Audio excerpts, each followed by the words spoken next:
এটা হচ্ছে গ্রামের রাস্তা। তো গ্রামের রাস্তাগুলোর পাশে হচ্ছে রাবার বাগান। তো রাবার বাগান তো দেখতে পাচ্ছেন কিরকম। তো এগুলা রাবার বাগান, পাশে একটা কাল আছে, গ্রামের মতনই অনেক সুন্দর দৃশ্য। তার পাশে হচ্ছে অনেক বড় বড় কোম্পানি।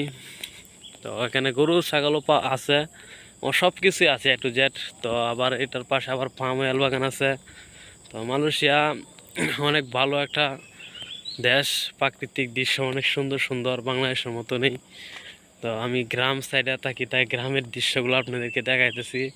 তো ডিএস নাজিম ইউটিউব চ্যানেলটি সাবস্ক্রাইব করে সাথে থাকবেন, আশা করি ভালো ভালো ভিডিও দিব। আর এই যে এগুলো হচ্ছে মালয়েশিয়া গরু। তো দেখতেই পারছেন সবই আছে মালয়েশিয়া। তো আসলে কি ভাই জানেন, বাংলাদেশের মতনই বসবাস করতেছি, মানে অনেক সুন্দর। তো সব কিছুই আছে। তো এটা হচ্ছে গ্রামের একটা রাস্তা।